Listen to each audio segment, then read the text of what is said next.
Okay, let's open in a word of prayer here. Give me 1 second here while I switch to my... Okay, let's open the word of prayer. Lord, thanks for this day. We pray that you bless our time together today, that we'll try to make sense of a very chaotic world. Bless us today in Jesus' name, amen. Well, today I'm going to title this Tectonic, Earthquake, Waiting for the Volcano. I took that, there was a great interview Dan Senor did of a guy named Yochanan Adiri, who is I think he lives in Israel. He's a Syria expert.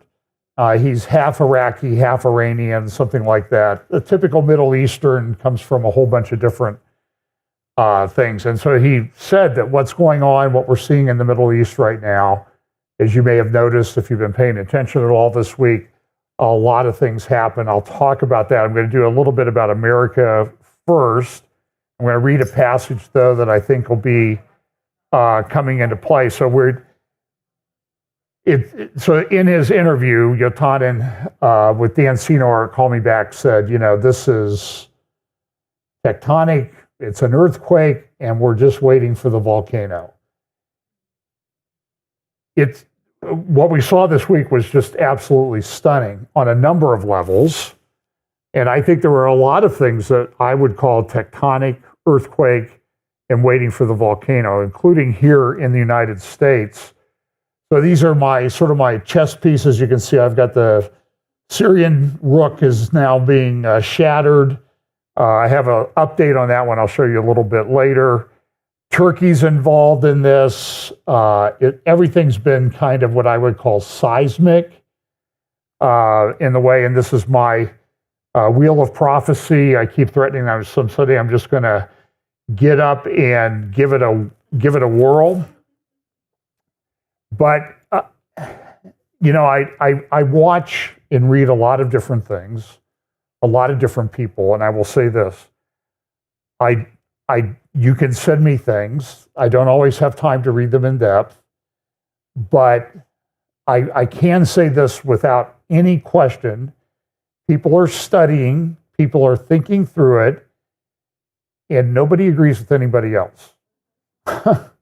I mean, it's... And so that's why I've tried to do these things like on AI and technology roundtables. We're going to try to expand that to some other topics. Because I think we just need to kind of sit down and talk and reason with each other about these things. That's sort of my goal, not to get into heated arguments and stomp off and pick up your chess pieces and roll away. So there's some people say the horses are already riding, the seals have already opened. And I'm not sure. Somebody sent me a thing that I thought was and I don't remember now if he was criticizing me or helping me out or what, but he made a very good point in his message to me. And he said, sometimes you're out on the highway at night and you see a car coming, you see the headlights. But after the car goes by, you see the taillights, but you're still seeing the same car, but you're just seeing it from a different perspective. I think sometimes that's a good idea to keep in mind when we look at these things in Bible prophecy. So I mentioned last week, I talked a little bit about Daniel chapter 7. I'm going to read for you, and that's with the 4 beasts. And somebody's done these great job on these graphics that they let you use for free if you don't make money off of it. And so these would be the 4 beasts of Daniel chapter 7. But today, if you remember my wheel of prophecy, I have the ram and the goat in the center of my little wheel. So today I'm going to read for you Daniel chapter 8.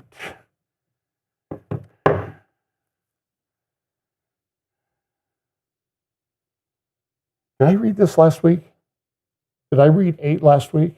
No, you don't remember? I don't even remember. It's always funny because some people say, you really need to talk about this week. And I know immediately they haven't watched because I did talk about it. I think. Sometimes I have to go check, so I don't expect you to remember everything. I think I read Daniel 7 last week. So vision of a ram and goat. And I'm only going to read down through about verse 17. In the 3rd year of the reign of King Belshazzar, let me move over here to my ram and goat slide. A vision appeared to me, Daniel, after the one that appeared to me the first time. I saw in the vision, and it so happened while I was looking that I was in Shushan, the citadel, which is in the province of Elam. That's sort of in play now, and with some of these things going on with Iran. And I saw in the vision that I was by the river Ulai. Then I lifted my eyes and saw, and there standing beside the river was a ram which had 2 horns, and the 2 horns were high, but one was higher than the other, and the higher one came up last.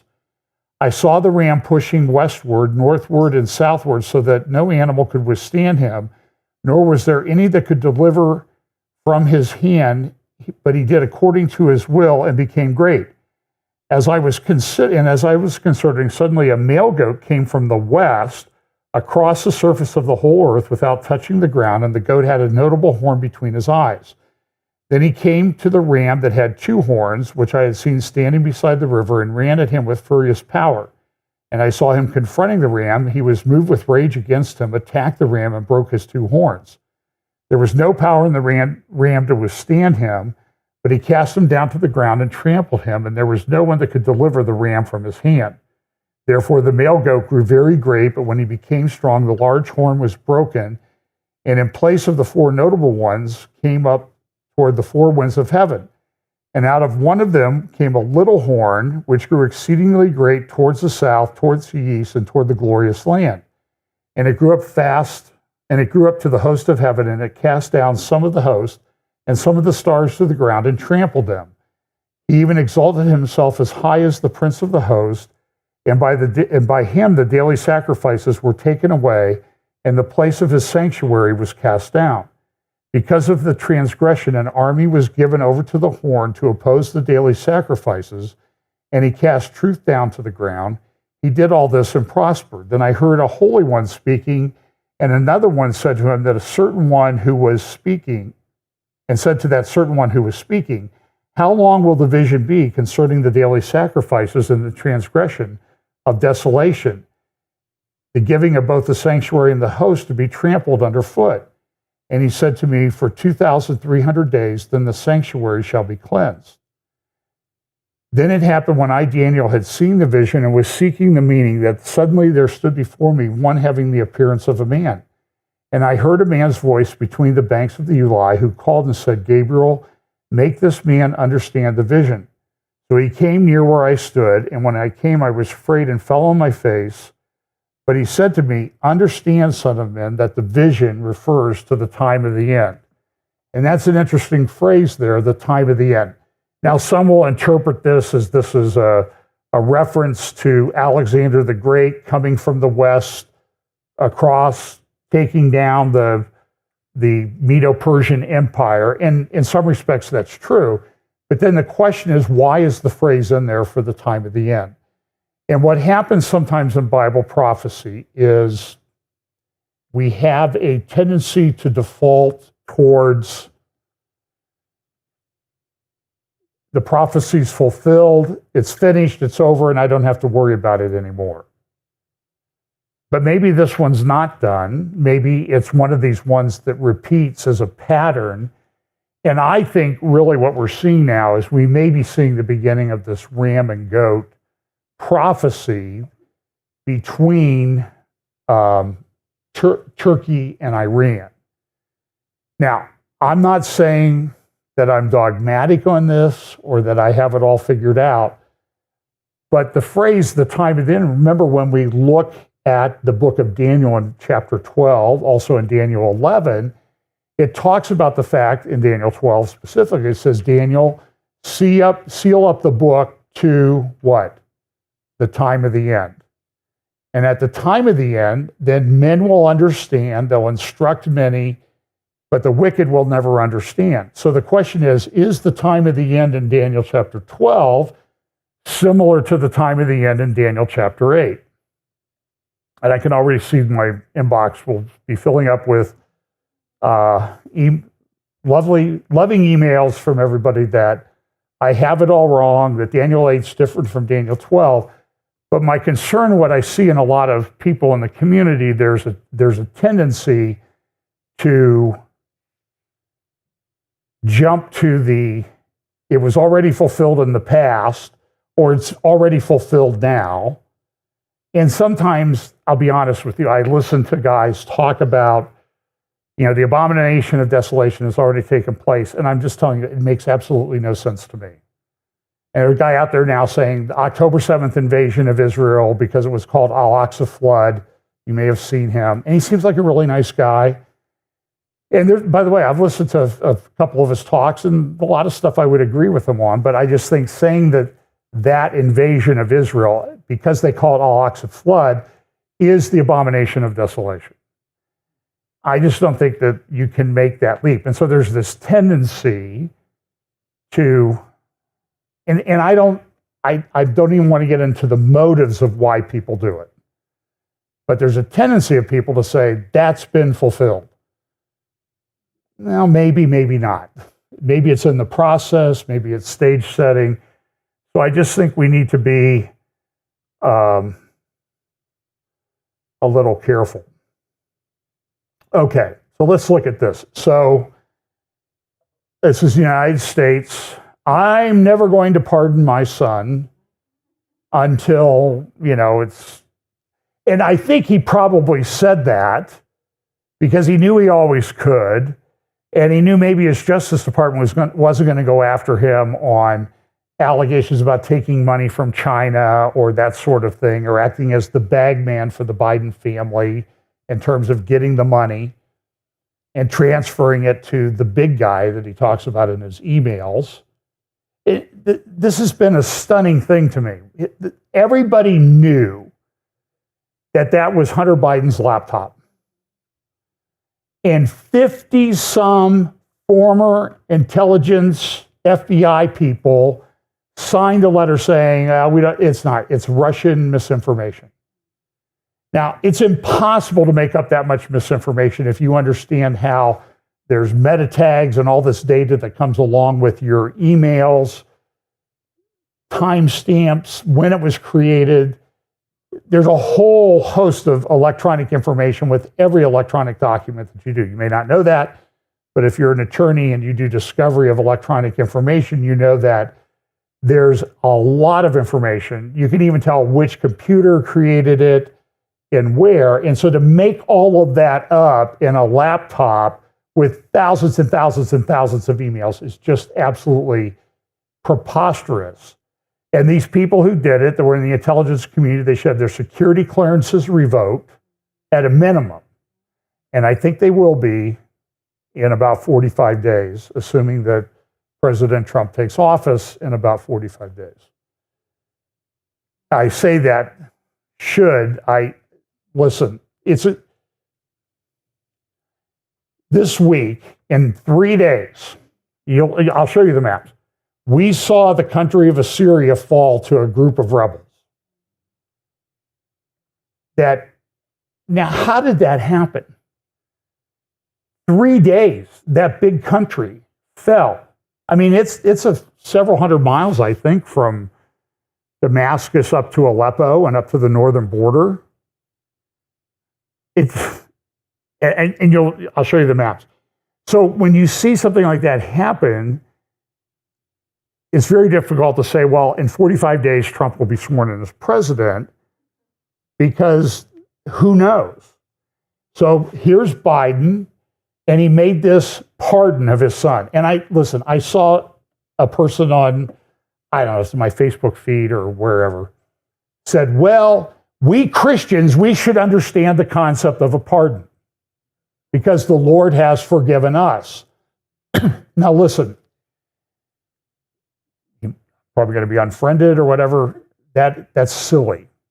Because the pardon for us, there's faith and repentance and all that stuff that's associated with it.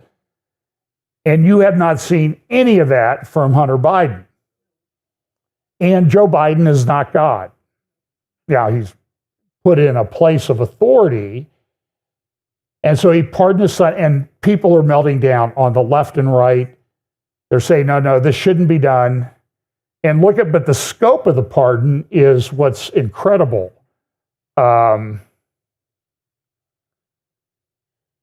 those offenses against the United States which he has committed, or may have committed, or taken part in during the period from January 1st, 2014, which is around the time he got involved in Ukraine on the board there, through December 1st, 2024, including but not limited to all offenses charged or prosecuted, including any that may have resulted in convictions. And he names a couple cases there, but it's a blanket pardon. Everything that he did that could have been a federal crime has been pardoned. Now the question is, what do you do about it? Under the Constitution, the pardon power of the president is pretty absolute. There has been for some time in Washington, and I know this from personal experience, I would call it a cottage industry from lawyers to help you obtain pardons for people convicted of federal crimes. And the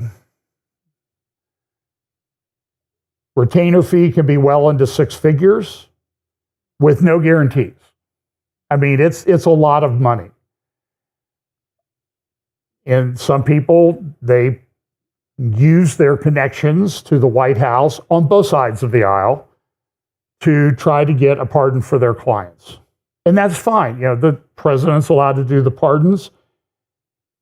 This one, the only one that may have been this broad was the pardon that Gerald Ford gave to Richard Nixon. There's never been a pardon of a family member, a close family member like this. So it's unprecedented. It's a blanket pardon. Even the New York Times came out in its editorial this morning, the dangerous precedent of Biden's pardon. Why? Why is it dangerous? Well, because here comes that crazy guy, Donald Trump, and he's going to do that to other people. And so how does everybody handle it? Now, I think part of what's going is Kash Patel, who's a conservative bomb thrower, lawyer, smart guy, and he said, we're going to investigate everybody. And the left is melting down about this because how dare they use the judicial system against their political opponents? I mean, that's terrible. So this week, and let's hope this is the last video clip I have to play of him, trigger alert, and play 2 minutes of Barack Obama speaking in Chicago at the Obama Foundation about how we deal with this problem. I want you to watch this. I want you to listen carefully to what he's talking about. And I want you to also see that to me, well, I'll talk about it afterwards. I'll let you decide how he's doing. At this point, you may be thinking, this all sounds pretty good, except pluralism depends on everyone following a certain set of rules. That's what you said, Obama. What happens when the other side has repeatedly and abundantly made clear they are not interested in playing by the rules?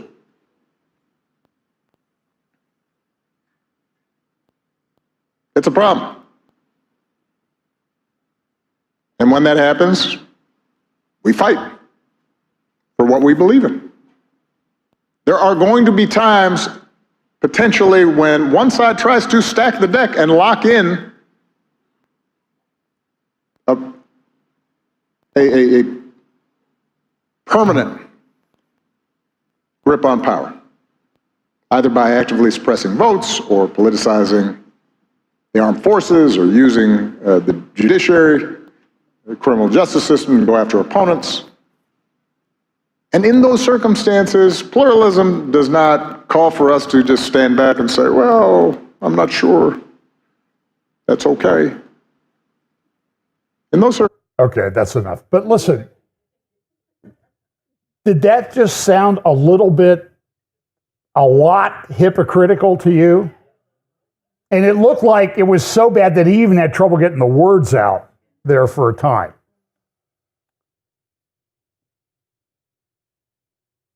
They will always accuse you of doing what they are going to do or have done. That's sort of a rule of thumb.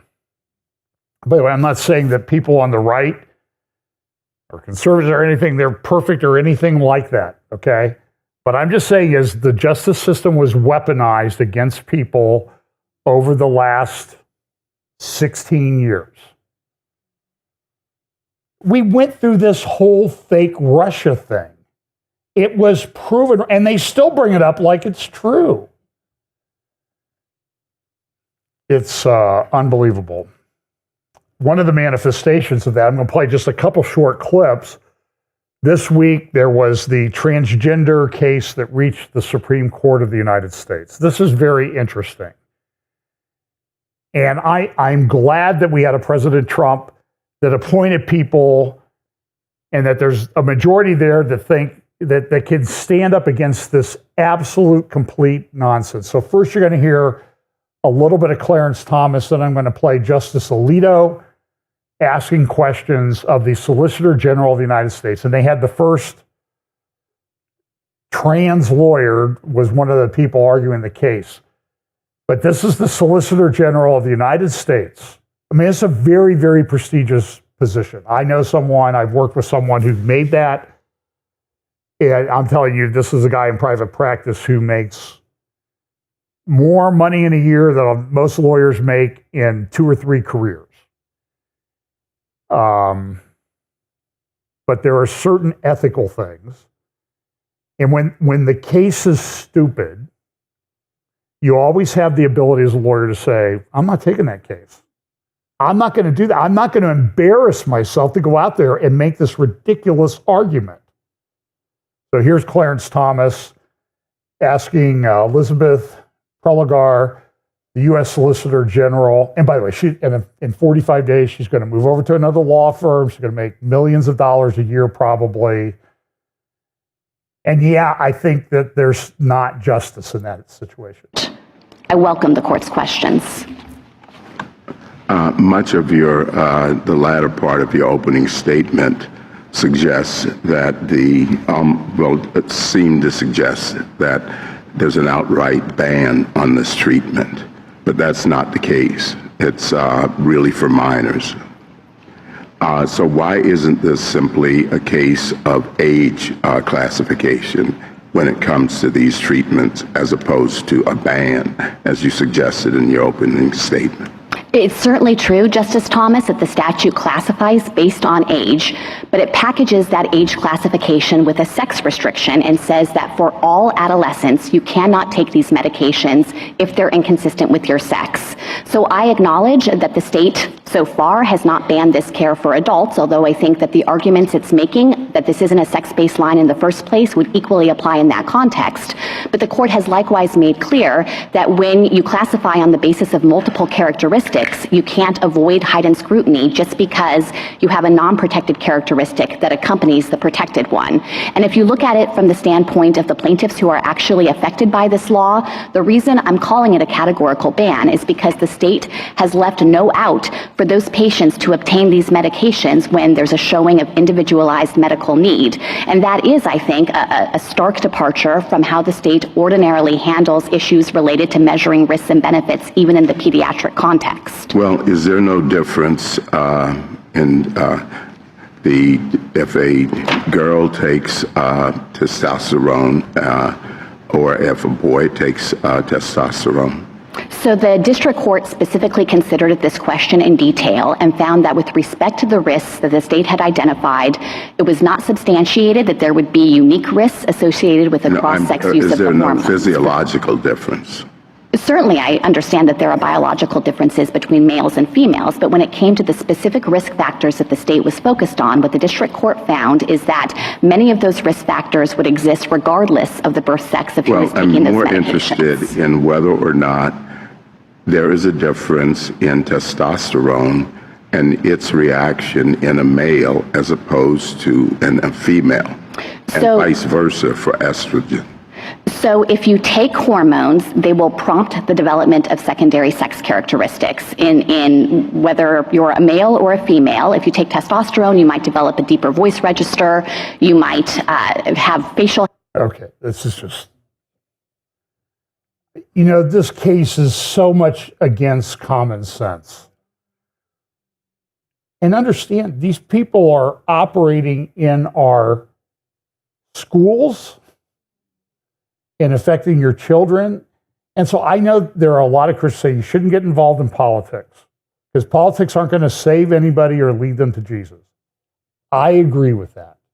But you make these statements, and I'm sorry, you ignore the effect of the law. Are you in favor of a law banning murder?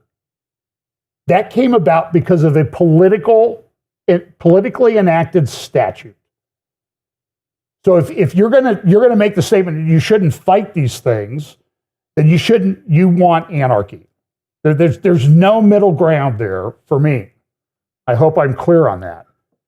And look, I understand people don't like the political system, okay? But there are certain things the political system does, like red lights, stoplights.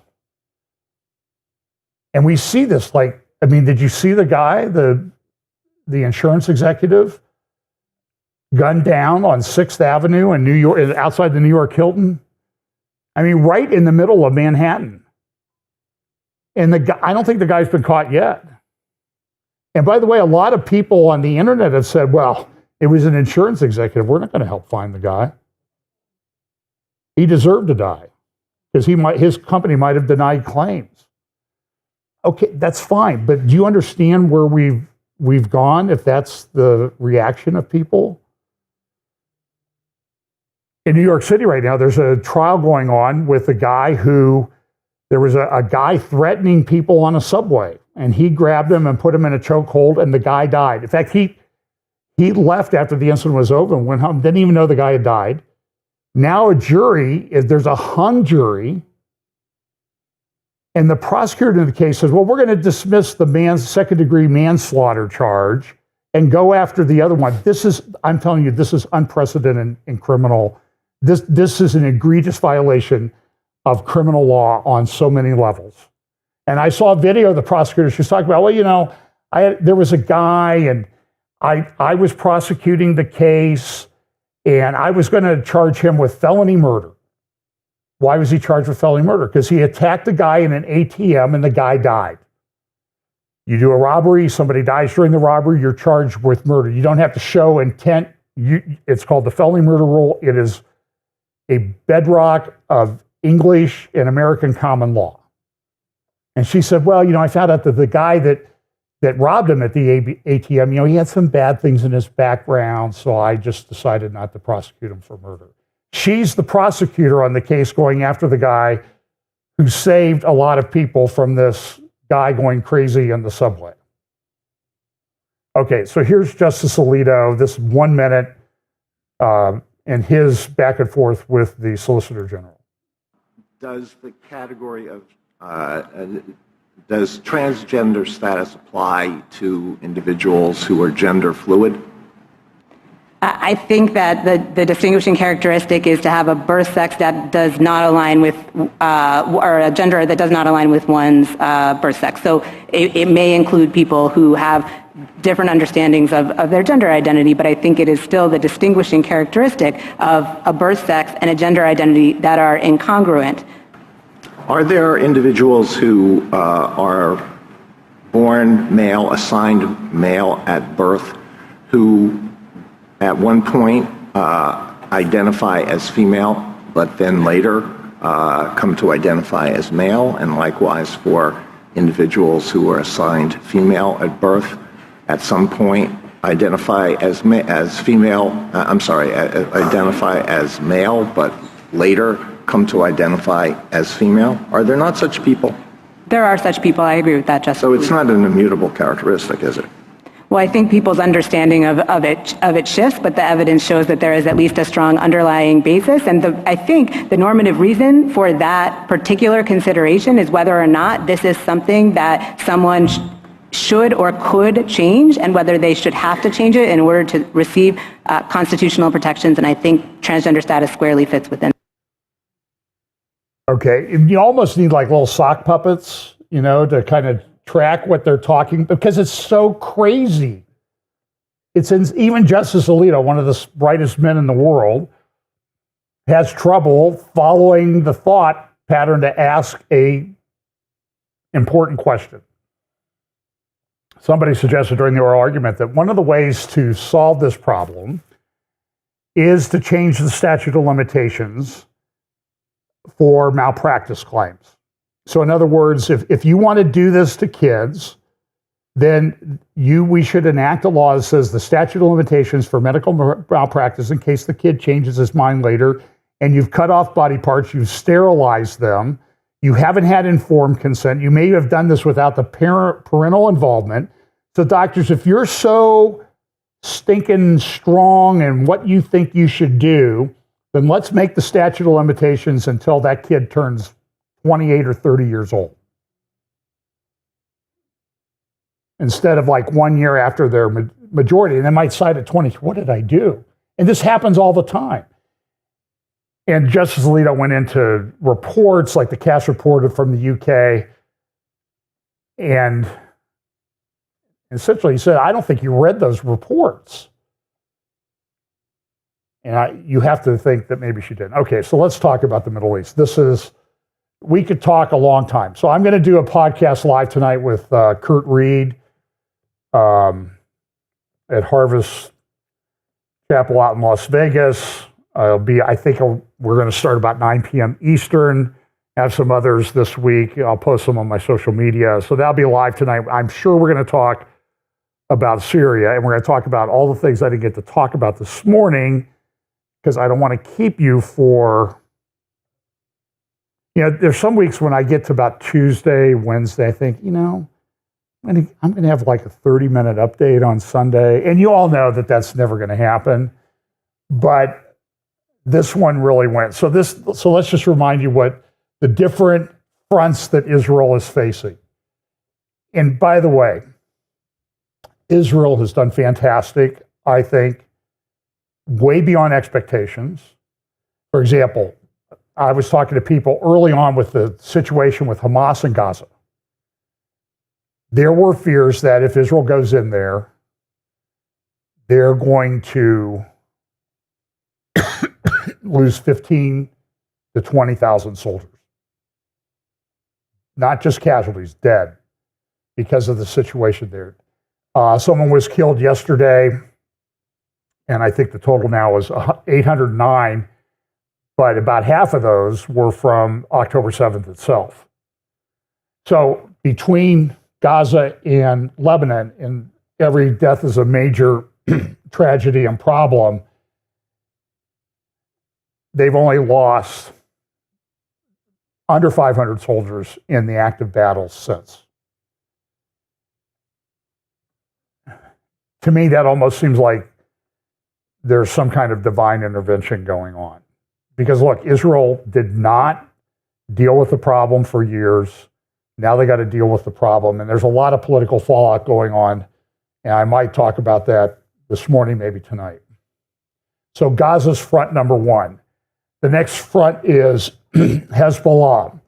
Ceasefire in place right now. Israel's still attacking Hezbollah because Hezbollah is violating the ceasefire, but that was put in place. Then you have the Hezbollah and other Iranian-supported militias in Syria, particularly along the border along the Golan Heights, southern Syria. The fourth one would be Iraq. The fifth one would be Iran. The sixth one would be the Houthis in Yemen. And the seventh would be the area of Judea Samaria, also called improperly called the West Bank. And this one we'll talk about a little bit later. social media, that type of thing, the anti-Semitism out there is just, it's really off the charts. And it's everywhere. And we'll talk about that. And then the ninth one I mentioned, this was like archaeology and history. They're trying to change all of that. So in Syria, they've been fighting this civil war for almost 14 years. We were in Israel in March, I've said this many times, March of 2011. We're staying at the south end of the Sea of Galilee. We got up in the morning, beautiful Sea of Galilee's like glass, beautiful morning, and 30 miles away in a city called Dara in southern Syria, literally all hell was breaking loose. Riots, they'd had a multi-year drought, food prices were way up, people couldn't afford food, they got upset with the regime, and the Assad regime has been brutal. So since then, in that Syrian civil war that's gone on since then, between 500,000 and 1 million Syrians have been killed. Not many have been imprisoned. The Assad regime has run some of the most brutal prisons on planet Earth. Millions of people have fled. A bunch of Syrians have gone to Lebanon, about 1.5 million. And in a country of 5 million people, you add 1.5 million people who have no jobs and everything, you really tax that country's resources, economy, government systems, and that type of thing. Nearly 3 million went to Jordan. And another 3.3 million went to Turkey. And another 2 million or so left and went into Europe. And we know that Europe is pretty destabilized right now.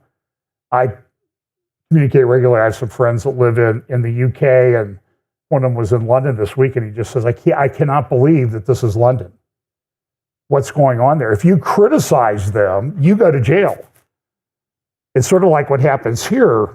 You know, this guy who was protecting people on the subway got $200,000 bail. The judge wouldn't reduce it. And then they show other people who arrested around the same time for assault and battery and injury to someone, and they were released on bail and the charges were dropped.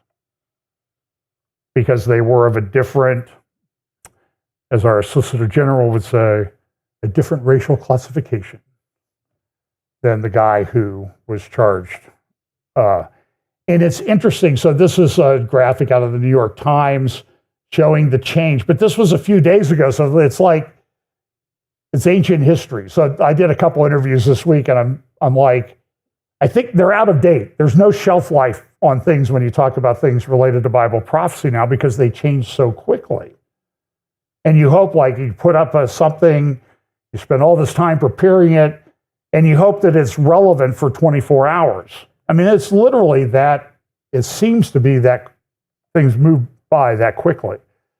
So, for example, here's an article. This is from November 18th. What is that? So today's the 8th. 20 days ago, less than 3 weeks ago, this article appeared at the Cradle. I guess that's November 19th. Russia boosts presence near Israeli-occupied Golan Heights to help Syria prevent escalations. Now, what was Russia doing? Well, Russia had seen what Israel was doing to Hezbollah in Lebanon.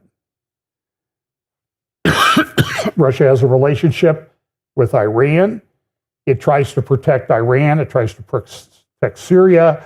Russia got a warm water port and an air base in Syria and was able to exercise influence in the Middle East. So they didn't want Israel to do to Syria what it had done to Hezbollah in Lebanon.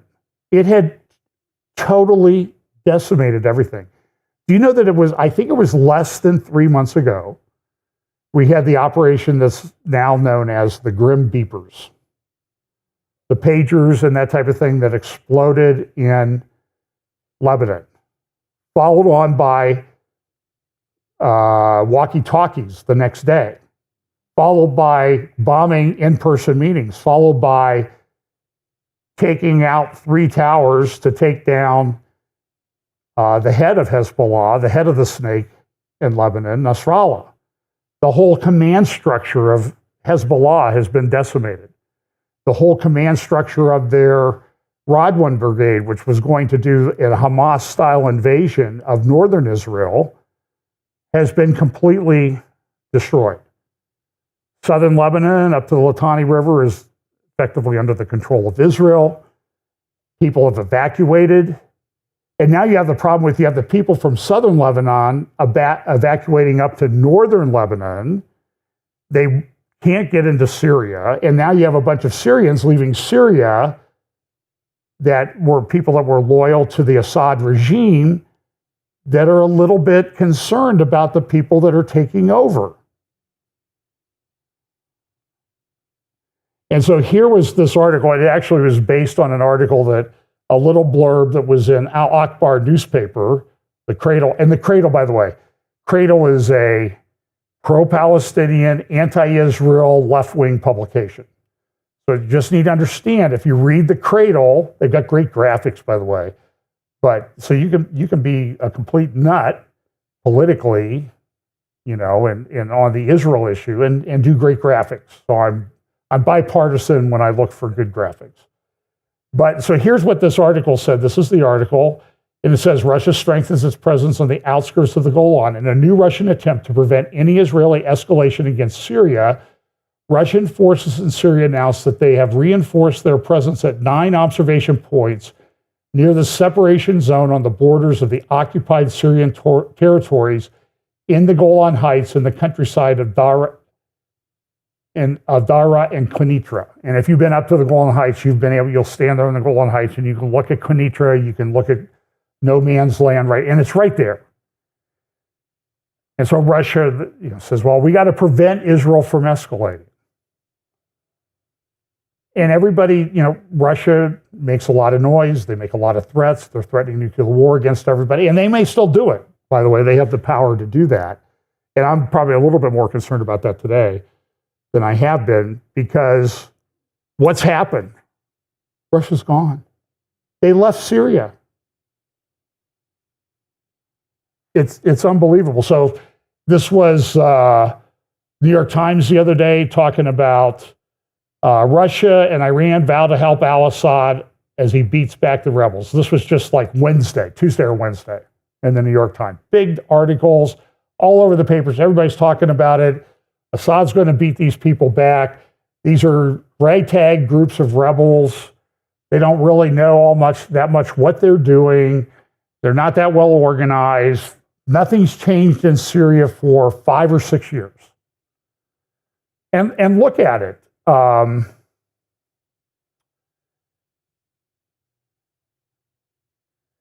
Well, it says here, the individuals targeted in Syria this was, I think this was from Jonathan Spire. With Israeli forces in daily action in Gaza and South Lebanon, and intermittent drone and missile attacks continuing from Iraq and Yemen, one front in the regional conflict currently underway has tended to be ignored, Syria. Yet the available evidence shows that Israeli strikes against Lebanese Hezbollah and Iranian targets in Syria have increased significantly over the last 2 months. The individuals targeted in Syria have included veteran and prominent leaders and operatives of the Iran-led regional axis. So what Israel's been doing, they've been taking out Hezbollah and Iranian-backed militias and their leaders in Syria. They've attacked major weapons installations, manufacturing facilities, that type of thing. But listen, that is often referred to as the campaign between the wars. So we had the war of Hezbollah in 2006, and we know another one's coming. So what do we do in the meantime? And from my looking at it, I think that what they did in the meantime, while effective, didn't work. Hezbollah built up tens of thousands of rockets. They built up 50 to 100,000 fighters. They got them trained fighting on behalf of Assad in Syria against these rebel groups. It was a major problem. It did not work. So let's look at the maps of what happened in Syria, which is very interesting. So there's a website you can go to. It's called liveuamap.com. And they have maps. They have the Ukrainian conflict, they have Palestine, they have Israel, they have Syria. So this is from the Syria portion of this. So remember November of 2014? about 10 years ago, the black area in Syria and Iraq, so you see Syria on the left, Iraq on the right, Mosul is up here in the middle. You have the Kurdish areas, Erbil and that, the major Kurdish city in Iraq.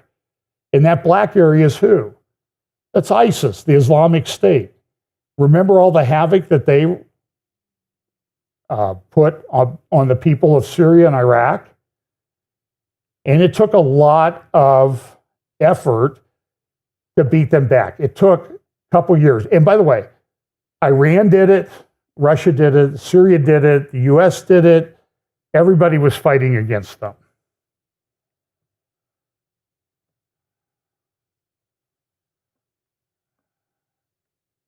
A bunch of tweets today. People saying, the reason why ISIS never attacked Israel is the Jews created them. Well, maybe even ISIS is evil they are, even as I've said, that some of these evil people that are rich and that type of thing, even rich people have accountants. And even evil people have the ability to say, oh, that's probably not a good idea. It's probably not a good idea to attack Israel because you will get your lunch handed to you. In short, because they're a small country, they don't have any options.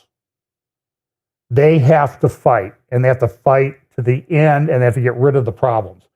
So ISIS got rid of, so this is the Times of London this way, Assad regime shocked by rebels, lightning advance. Look at how this happened. So this was November 28th, a little over a week ago. This is, and so I want you to see. So let's look at what these different parties are. The reddish area, that's the Assad regime. The dark red areas are still enclaves that ISIS is pretty active in and effectively controls. By the way, somebody got really upset when I said Syria wasn't a real country. I don't know, every podcast that I listened to this week said Syria's not a real country. David Wormser, Yotanan Adiri, who I'll play a little bit of, everybody says the Syria's not, because it was created by Europeans at the end of, in the midst of World War I, the Sykes-Picot Agreement. They didn't know what they were doing. They didn't understand the tribal culture. They didn't understand the competing interests. So it's like, well, let's draw this line here and we'll make a country and we'll call it Syria. We'll draw this line here and we'll make this country and we'll call it Iraq. And we'll give this guy, and we'll do Jordan, and we'll give the guy that the Saudis are taking out of Saudi Arabia, we'll give him a Hashemite kingdom of Jordan and the Hashemite kingdom of Iraq. Same family. The same family runs Jordan today, King Abdullah II. Anyway, they didn't know what they were doing, and we're living with all these fault lines, literal fault lines, geopolitical fault lines that were created. So the greenish area, that's kind of rebel groups. The blue area here on the lower left, that's the Golan Heights. The green area up in the north, that's rebel groups up around Idlib. And then you see in lighter green areas, those are Turkish-controlled areas. And then the yellow would be Kurdish. And nobody likes anybody. I mean, so the yellow area is the Kurds saying, hey, we're not involved in this. Leave us alone. Turkey has done 4,000 or more bombing runs into Kurdish areas in the past few months. I mean, do you even hear about that? I mean, I've seen estimates of how many people might have been ethnically cleansed in the Kurdish areas. I haven't been able to confirm it, but it's a very, very big number. It is way beyond what Israel's accused of doing down in Gaza. How many marches have taken place at Columbia, Harvard, Yale, the Oxford Union, protesting all the dead Arabs in Syria, all the dead Kurds from Turkish incursions? The answer is zero. So the green area, this a little bit darker green area, that's the rebels. These are the ones who advanced and took this over. So look what happened. So from November 28th to today is, so today's what, the 8th? So that's 8 plus 3, so 10 or 11 days. This is what's happened. So you're going to see, this is the 29th, and you can see that there's a little bit of change. Now the rebels are progressing. Now they take over more. They got down to Aleppo, took that over. They made it down to Homs. So this is December 2nd. Not much change. Then all of a sudden they started taking over a bigger area. December 4th, the area had grown. Now they're advancing down towards Damascus, down here in the south. Really not too far from the Golan Heights. If you're in the Golan Heights, you're within 30 miles of Damascus. That's how close and Damascus is only 50 miles from Beirut, if you could fly there. Kind of hard to get a flight, though, from one country to another there, particularly now. So then this is December 6th. So this is Friday. So you see the change from the 5th to the 6th of how the rebels are doing. And then the 7th. And then the 8th. And then what I was able to pull off, this is what the rebels put up. And this is what it is today. That's stunning. That's shocking how quickly that happened. So what you find, and so there were tweets going out. So for example, here's War Monitor, a good open source intelligence guy. The Russian embassy in Damascus has urged all Russian citizens still in Syria to leave the country without delay. That was on Friday morning. And by the way, a couple days ago, so as I'm watching this, everybody said this red area, Damascus and these areas. So the white is Lebanon. And so this red area that wraps around Lebanon and on the coast, that's the Alawite region. So the Alawites, a lot of people say that they are Shia related. But according to an Islamic expert who I heard interviewed the other day, Dr. Mordecai Kadar, on Yishai Fleischer's channel, said, no, the Alawites, by almost all other sects of Islam, are considered to be idolaters. But, well, why will Iran do so? Because they will help Iran against Israel. That's the ultimate goal. Just like Hamas are Sunni, but Iran funds them because they want to get Israel. So the Alawites, that's the Assad family. And so everybody said, well, Russia's involved. They've got an air base there. They've got a port there. Certainly Russia's not going to let this whole thing get taken over. That was 2 days ago. And as I said, here's the map this morning. Assad is gone. He's resigned. And it was interesting. So there have been all the others I mentioned. There have been all these articles. Here's Jonathan Spires, Israel's hunting ground in Syria, talking about the good work Israel was doing in Syria. And it changed. So here's an interview. Now, this was done on the 5th. So that would be Thursday. Dan Senor interviewed Yotanan Adiri. And this is probably going to be 10 minutes. But I think it's 3 parts. I think it's very important you listen to Yotanan. But he was talking about, what does this all mean? What's going on here and what's going to happen? And so he's going to talk like Syria is still under the control of the Assad clan. It's not. 2 days later, it's not. They're gone.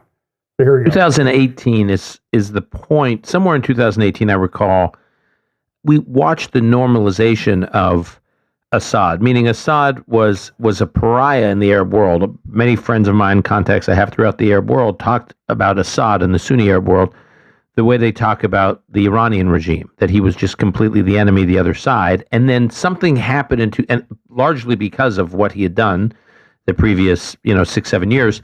And then something happened in 2018 where we saw the soft normalization of Assad. I think the culmination was, less than half a year ago, Assad was accepted in the Arab League. accepted back. Reaccepted, exactly, in the Arab League. Now, what happened in 2018 was that the Russians and the Turks and the Iranians enforced the ceasefire on Assad, each taking their pound of flesh, right? The Russians, in essence, owned northwest Syria, all the port cities. They have their own base there. In what is, in a way, is sort of sovereign Russia, that area from a military perspective. The Turks called the north, Idlib and those areas where they have this long-standing conflict with, the Kurds of northeast Syria. And Iran, in essence, turned Syria into its backyard, through which it continued to supply Hezbollah. And that's what's called in the IDF. That was when the IDF initiated something that was called the War Between the Wars, which was a nickname for an Air Force campaign to thwart those resupply lines through Syria, which was basically the highway from Tehran for the Revolutionary Guards. And then just the flare-ups, like at the Syrian-Turkish border? Right. So, so Turkey, in essence, as part of the Astana process, said, this area in the border is not going to be Syrian sovereignty. We're not going to allow the Kurds, maybe in brackets, to say, Turkey is fighting its war in the east. It's a long-standing war against what's called, against the freedom of Kurdistan, and acted, by the way, formally. They launched an attack a couple of years back called Euphrates Peace, in which they actually incurred into Syria. So the Turks have never stepped away after the Astana process. I just want to come back to something you alluded to. So there's sort of this grand bargain between Russia, Turkey, Syria, and Iran, all built around clearly protecting Assad, so keeping Assad and his regime in power. And so while we often talk about Iran having tentacles throughout the region, it's largely, if you look at the pattern, it's supporting non-state actors like Hezbollah, like the Houthis. Here's a case where Iran is completely propping up a state actor, Assad, and actually relying on non-state actors to protect them, like Hezbollah. Hezbollah was effectively fighting for the last number of years in Syria to protect Assad. What do all these other actors have in it? What's in it for them? I think, by the way, what we're seeing is the coercive power of truth here, right? I mean, Assad is supposedly a state actor, but for all accounts and purposes, this was a failed state, and Iran enjoyed that fact. So did Russia, and so did Turkey.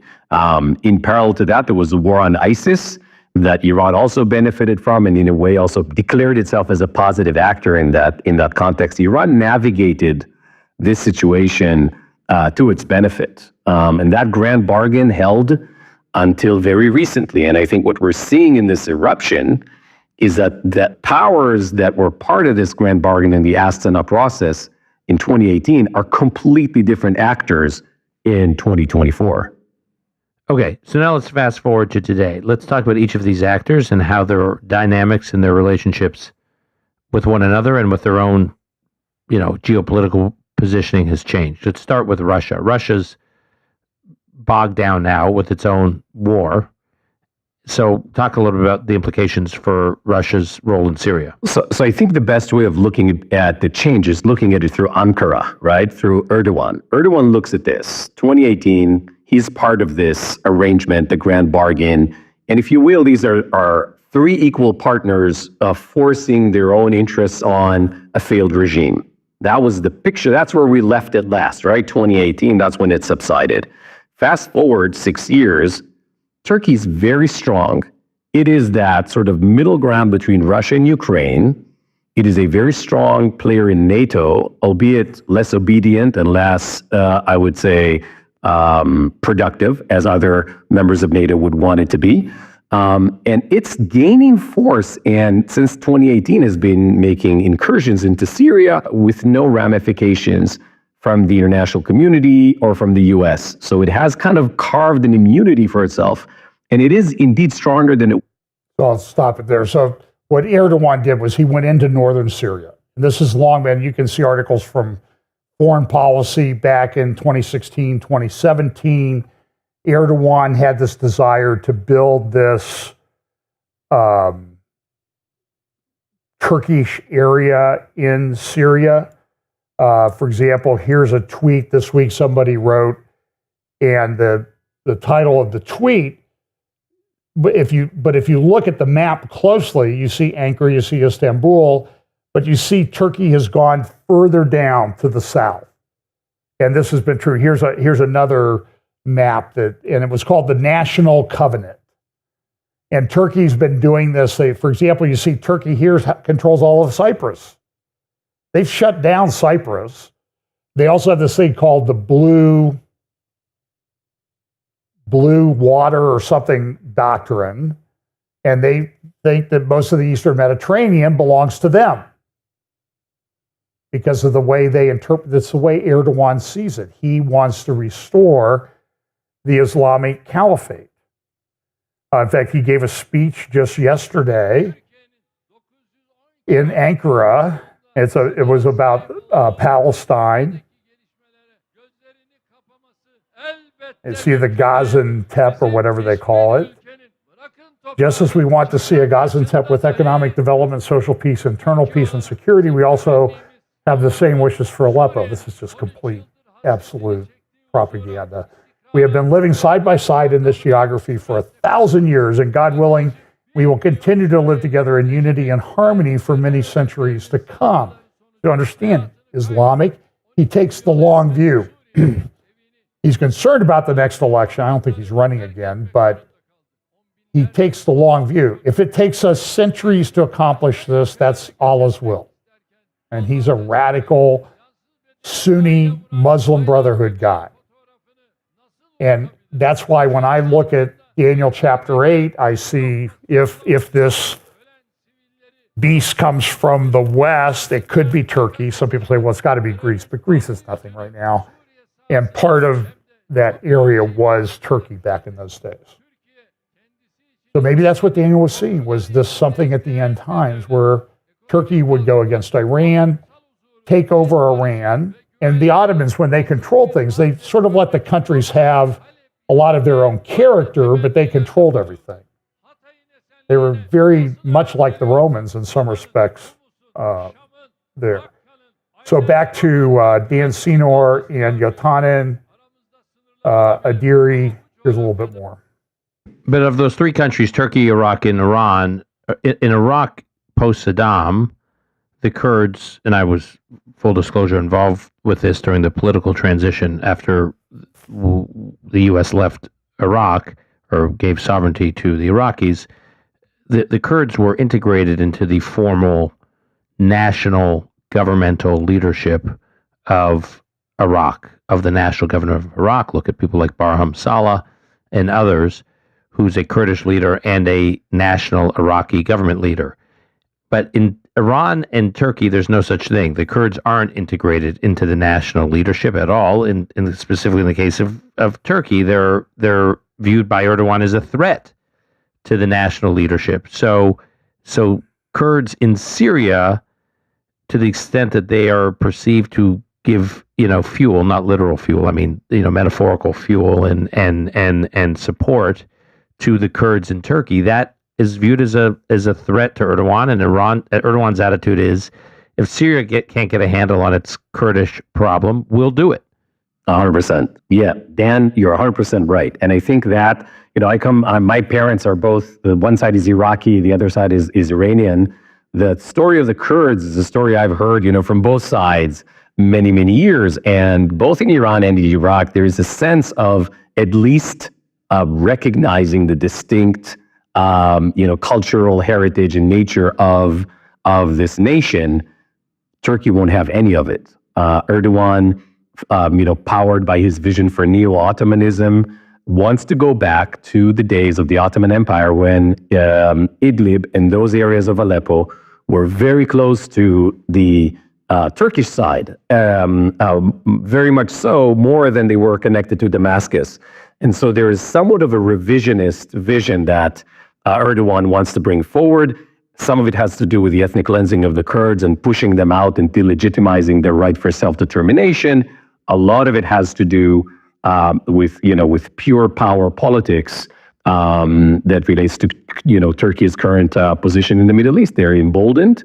They are an important player on the global stage, and I think it's important to recognize that at this juncture in history, it seems like the future of the Middle East will be decided upon by three countries, none of which is Arab, which is Israel, Iran, and Turkey. So this is what's at play right now. Now, again, just in many following, this comes back to what we're rooting for. Many people who care about Israel and Israel's security and Israeli safety are watching these events and saying, great, like here's another surrogate ally of Iran, meaning the regime of Bashar Assad, under siege. And the dominoes like are just falling throughout the region, all to the advantage of Israel. However, the rebels pressing this offensive are not exactly the kind of actors that Israel would want on its own border, meaning that, yes, they're Syrian Sunnis, but they are also Syrian Sunni Islamists and extremists and willing to use violence in a very orchestrated way that could become its own headache for Israel, rather than Israel just having to manage the threat from a sovereign state in the form of the government of Syria. So that's why this has been a little perplexing for those who are looking at this in terms of what's in Israel's interest. Yeah.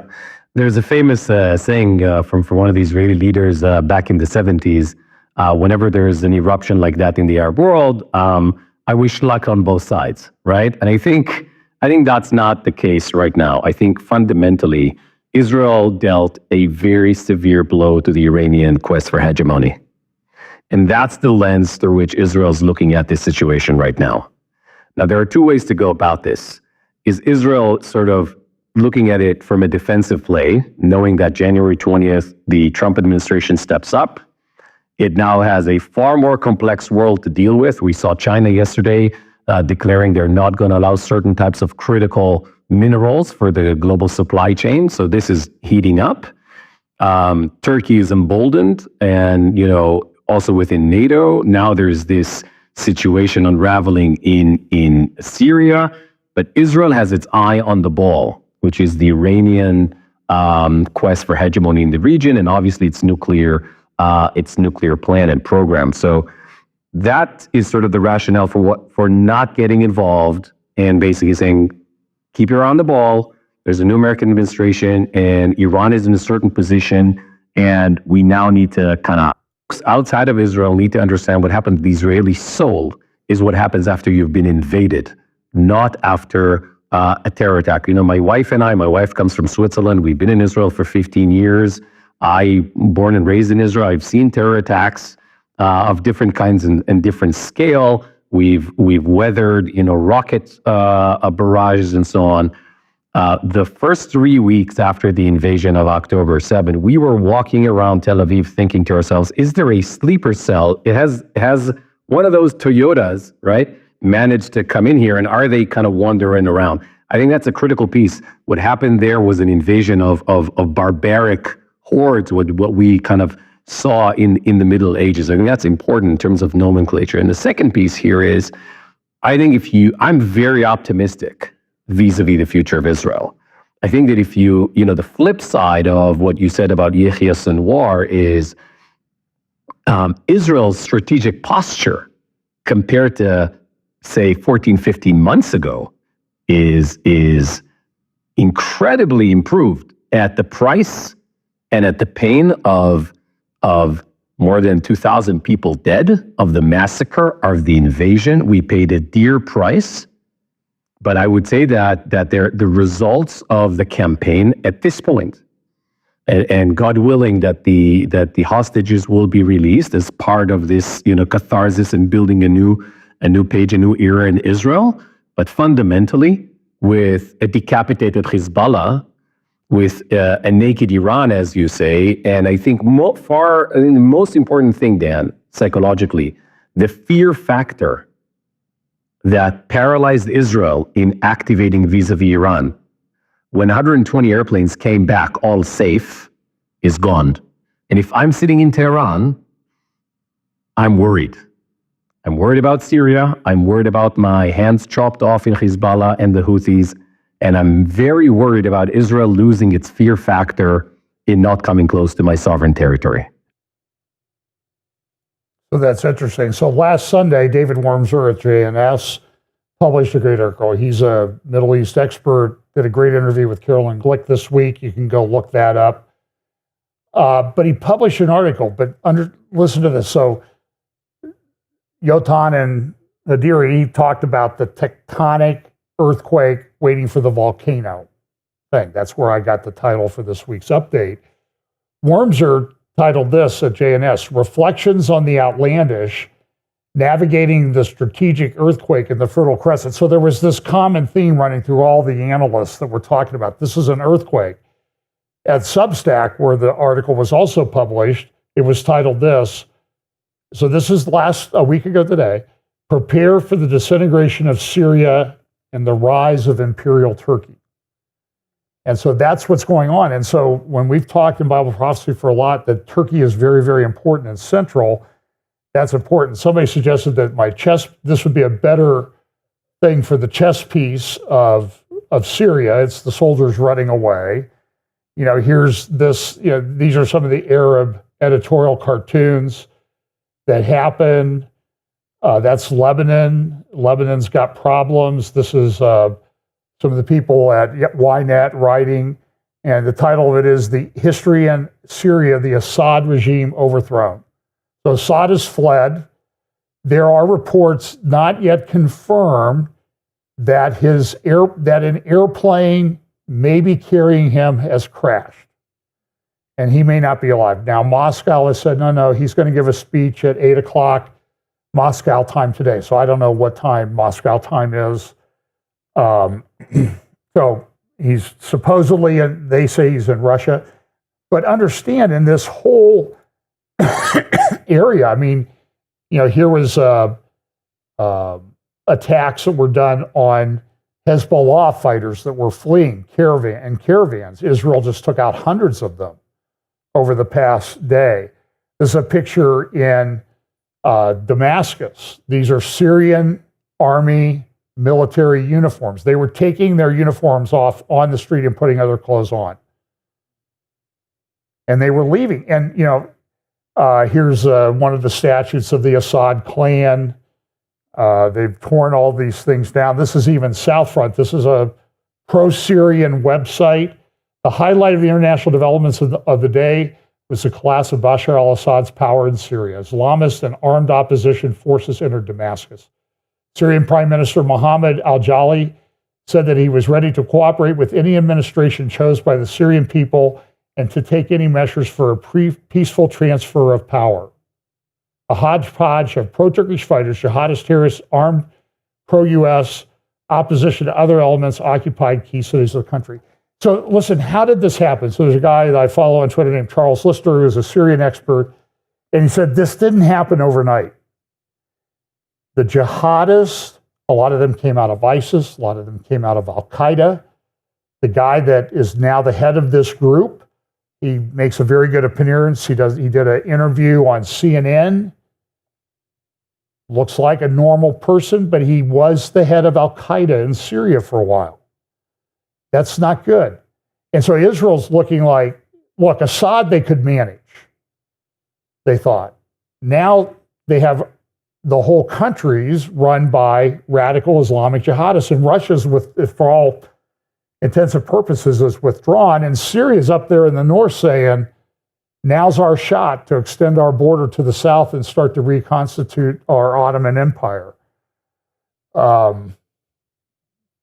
But even this morning, this is Sunday Times of the UK, Assad's regime hanging by a thread. Well, that's old news. That's history now. He's gone. This is inside. Dictator is on the brink. Rebels are far from saviors, which is correct. Here's the Israel-Golan border. Israel has now moved into parts of the Golan Heights to increase a buffer zone. And by the way, what they're finding up in Idlib and some other places where these Islamists were reconstituting, they put in place treaties with other Islamic groups. They put in a command and control structure that was very modern in the way that it would operate. And they worked very hard to develop a couple things. Tunnels. That's why the Syrian army fled. They didn't know where these guys were coming from. It's like Yotanan said, when they invaded us from Gaza, we didn't know for weeks whether there's some guys got through and they were going to start things again in Jerusalem or Tel Aviv. So there was a fear, and by the way, don't call it a terror attack on October 7th. It was an invasion. I think that's very good advice. So now Israel's looking like, okay, we got to increase our buffer zone. So they've moved in. They have actually taken over the Syrian side of Mount Hermon. And so they've expanded the territory of the Golan Heights. They've taken over the no man's land. They actually protected some of the UN contingents that are there to kind of help keep the peace. They were being attacked by rebels or Hezbollah. But what happened? So Israel did such a good job on Hamas and Hezbollah and then they did the air attack. All the planes came back. They took out all their air defenses in Iran. And the jihadis in Syria said, Iran is weak, now is our moment. And so what's happened? Russia's withdrawn. The Syrian army is gone. Everybody's resigned. Everybody's quit. They're going to try to work with the Islamists. Iran pulled everybody out. What Syrian army was able to flee took everything to Iraq. So it's not over, but they plan for it. So here's a picture. This is the guy on the left when he was head of Al-Qaeda. Here he is today giving an interview to CNN. He's gone from radical jihadist to a blazer-wearing revolutionary so far. Do you really think that this is good news for Israel, that now these guys are in control of the border? So now he said, we don't have any intention of invading right now, so far, right? I don't trust him at all. So you can look up the interview that he did on CNN. And this is Richard Goldberg, an expert on the Middle East. Team Biden spent 4 years trying to make a deal with Iran and last few months trying to save Hezbollah and normalize Assad. Who is most responsible for degrading Hezbollah, stripping Tehran's defenses, and hastening Assad's fall? The man Biden targeted for regime change, Bibi Netanyahu. And Carolyn Glick has a good article at JNS. It's linked. There will be a link to it in the notes below this video on YouTube and probably on Rumble. Talk about they're trying to take out Biden. They're trying to take out Netanyahu. It's sort of a bloodless coup that they're trying to do. They're trying to get rid of him. And by the way, in the past, Gantz, who's one of the leaders who might take over, or Yair Lapid, who was prime minister for a short time, they said, hey, we know the solution. We'll give the Golan Heights to the rebel groups in Syria. Problem solved. So you can't let those people, I know people don't like Netanyahu, but then my question always is, so who? Who else do you have to step forward? And maybe somebody will, but I don't know. Here's a video. This is kind of what the rebel groups are doing is they're going through these prisons of the Assad regime and they're releasing all the prisoners. Some of these people have been kept in dungeons for over 2 decades.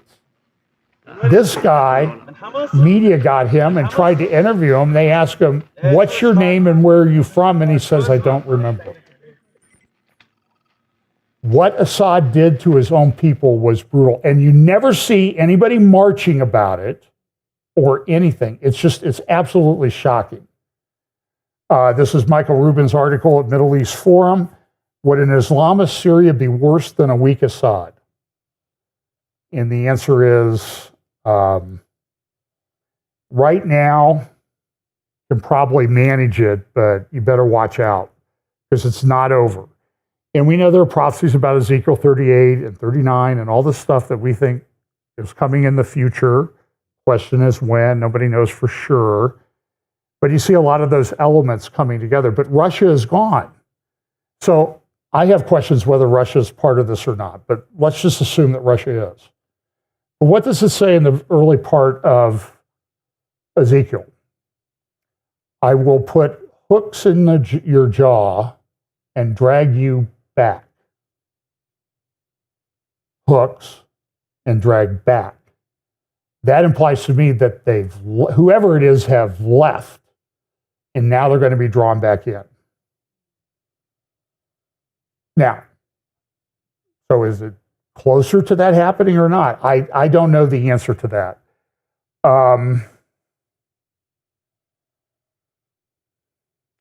So I want to talk about this. This is Canada and Ottawa. Up here, Jewish doctors fear widespread anti-Semitism. Doctors, the word is, well, here it is. Signatories to this survey reportedly subsequently faced coordinated doxing campaigns targeting their workplaces. Jewish lawyers, or Jewish doctors in Ontario, Canada, which is like just across the border. You can see it across the lake on if there ever is a clear day in Ohio. That's theoretically. Phil Berger, a media spokesman for the group and distinguished Canadian medical practitioner himself, later told the Toronto Star, the medical center has become the epicenter of anti-Semitism at the University of Toronto. This morning in the London Times, Jewish doctors and patients say they face a rising tide of anti-Semitism in the National Health Service in the UK. Big article. They're afraid to go get treated. This week, the Great Debate Society at the Oxford Union, this is an article by one of the people who debated the question was something like, is Israel a apartheid state and are they committing genocide? So they had 3 people opposed to the resolution.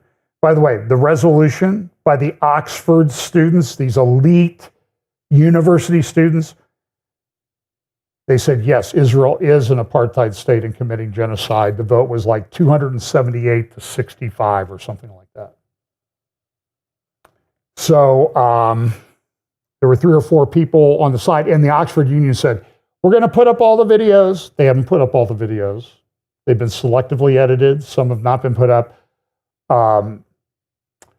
The guy whose father was the founder of Hamas, who's been a very strong spokesperson, his video is not put up. You can get the audio of it on some of the Twitter feeds. They're not supposed to record it, but they did anyway because they knew this would happen.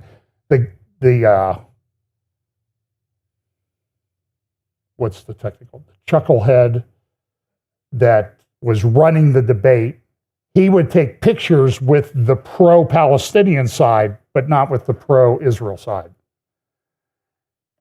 And this is what happened. This is an Israeli Arab journalist who got up and spoke incredibly passionate speech. You can find it on YouTube, Oxford Union Debates. And here's what happened to him at the debate. Yosef Haddad. He'd finished debating, and they said, we're going to get rid of him. That guy in the center up there, that's the chucklehead I was referring to earlier, just so you have a player history. They kicked him out of the debate. And I'm telling you, the conduct of the students and crowd and faculty there was atrocious. I'm going to play you a little bit. I'm not going to play you Haddad, his speech, but I will play you a little bit, a couple minutes of the great Natasha Hausdorff, who is a treasure, and we love lawyers around here, and she's very, very good. So she got up and she was defending Israel and arguing against the proposition. This is a very powerful, so just maybe 3 minutes of this.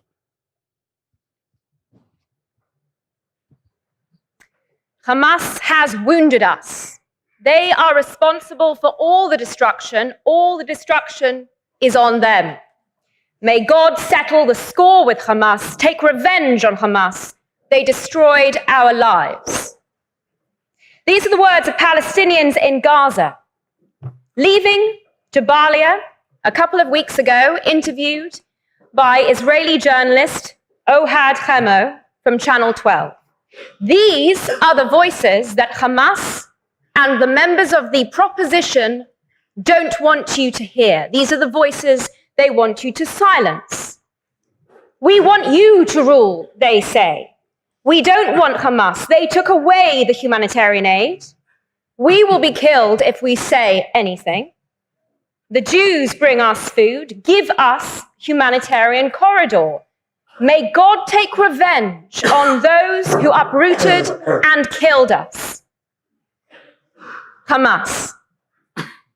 All of the falsehoods we have heard from the proposition this evening, their support for terror, the strengthening, essentially, of the oppressors, not just Hamas, but Hezbollah, the Houthis, other Iranian proxies in Iraq and in Syria.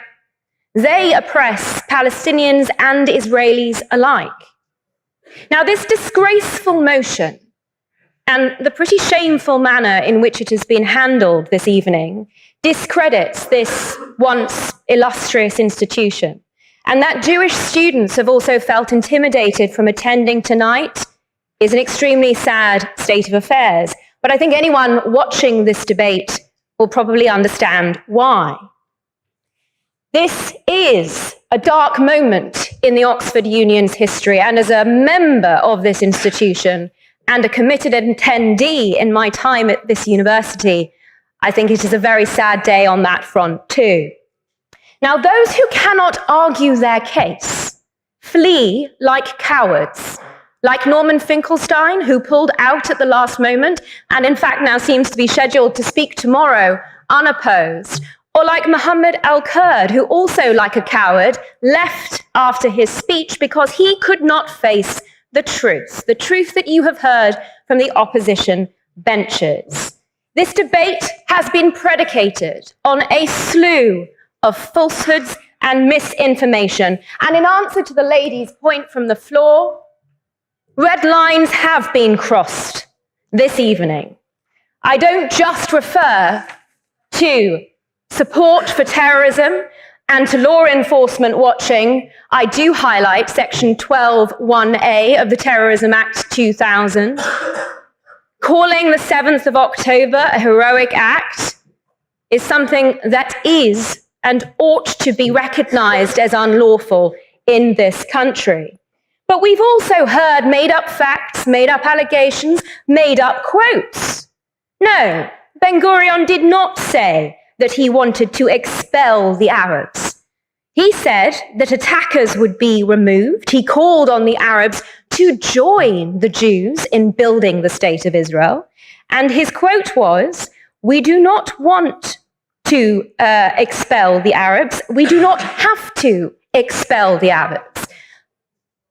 The Israeli Arab who was ejected from this chamber in a pretty shameful development and an exhibition of double standards, which unfortunately Israelis, both Jewish and Arab, have come to acknowledge and expect. He is proof of the 20% of Israel's population that are the only free Arabs in the Middle East, that live with full citizen rights, and that put the lie to everything that you have heard from the opposition this evening. I dream, in fact, of a day when people stop making up those falsehoods, those allegations, those lies, when people stop making up those quotes, because even Benny Morris acknowledged he was mistaken when he reported it. And a little bit of research, ladies and gentlemen, which is something this university is so good, I think, at instilling in its students, would have assisted the opposition substantially in this debate. We heard the essence, essentially, of the advice, the optimism from the opposition, from the proposition benches. The Israelis, what should they do? They should live in Palestine and under Palestinian rule. We saw the result of two reservists losing their way and finding themselves in Ramallah in the year 2000. When they went to a local police station for help, they were lynched. Their livers were eaten. And that image of one of their attackers holding up his bloodied hands to the window towards the baying crowd below, that image of the red hand has been a central part of the propaganda initiative so that Hollywood members have been wearing red badges and celebrating the slaughter of Jews and urging it to continue. This This is not a chicken and an egg scenario. Okay, so go watch them. Spend a couple hours at the Oxford Union YouTube channel, and watch the opposition. Watch this son of an Israeli general, Michael Peled, who called, as Natasha noted, what happened on October 7th an act of heroism. And what she said about those two reservists who have wandered into Ramallah, which is just a few miles from Jerusalem, my friends. They were lynched. You've seen the pictures of the bloody hands. That's now the symbol that they use. In fact, so I promised to get to this, and I'm not going to get to it because of overtime already. So The Economist does these things at the end of each year. The World Ahead 2024. And they do have some occultic, predictive. Sometimes they're just a little bit strange. So here's the new one, World Ahead 2025. What do you see down here in the lower right-hand corner? Red hand. And then if you look, you see here, you see the nuclear symbol up here in the left, but that's in an eyeball. And on the right, you see another eyeball, which is Franklin from the $100 bill. So what are they? So they're trying to convey a message here. And I talked to Tony at Minute to Midnight this week, and we went through one. Like, this was the Rough Guide to Hell. This was December of 2012 that they published this. And it's kind of interesting if you look at it. This is, look, what do you see up here? You see a hang glider and a guy called Hamas. You see Bibi Netanyahu here. And in the middle, you see a cloud called Wrath. And here in the Lake of Fire, you see Putin, Assad, Baby Ken looking on, U.S. Uncle Sam drunk on oil. And then down here in the corner, you see His Highness Hussein Obama going down the river on his pride boat. 12 years ago. The more things go. And so they've done this. I mean, so here's the articles. This is 2015, 2016. And there's all kinds of symbols in there on all these. Here's 2017. That was, remember the tarot cards? That, because this is what it says, Planet Trump. And they were doing all these predictions, and they were predicting chaos. And then they had the icons, sort of the technology type thing, and all the different, and all of them have something to do. Here's the world in 2019, and here's the four horsemen of the apocalypse there between Putin and China. And then everything was backwards because that's kind of an occultic trick. So, for example, you'll read Putin's pipelines. That was 2019. I mean, and so they look at the world and everything. They have facial recognition there. They have Trump. I mean, it's kind of creepy. And then in 2021, it was, then they had the world in 2020, which was like an eye chart. And if you dig into that, you'll find a lot of things. You'll see Trump, Brexit, and then they had the casino, the world in 2021, world in 2022, and 2023. And you see a lot of the same players and everything. And now you come up to 2025, and it seems like there's sort of a repeat in history cycle. So I'll talk about that more later. I'll close with this. This is Dr. Eli David tweeting a picture of the Pope, a Bethlehem Christmas at the Vatican in Rome. The baby Jesus and a Palestinian keffiyeh. This is identical to the scene, by the way, on the picture behind the Pope when he went to Bethlehem back in, 2013, 2014, and gave a mass in Nativity Square, the baby Jesus and the Palestinian keffiyeh. And a lot of my Jewish friends and people I respect are saying, hey, somebody needs to tell the Pope, Jesus was not a Palestinian. He was a Jew in Judea, born in Judea. And this is the world that we live in. So look, a lot of these things happening very quickly, not even enough time to talk about all of them. I think all of these are significant in Bible prophecy, and we could go on and on and on, but we won't. So let's pray. There'll be links in the notes below, so you can go spend a lot of your time reading stuff. And I don't even have time to get through a smidgen of what I look at each week anymore. And everybody I talk to says this. So let's pray. Lord, thank you so much for today. Lord, we appreciate the prophetic word that you gave us that gives us a heads up about what to expect in troubling times. And Lord, keep us, don't give us a spirit of fear, give us a spirit of wisdom, knowledge, wisdom to understand, and also motivation to share the gospel with those around us. Pray that you'll help us to always keep that in mind in light of the times in which we live. Bless us this week. In Jesus' name, amen.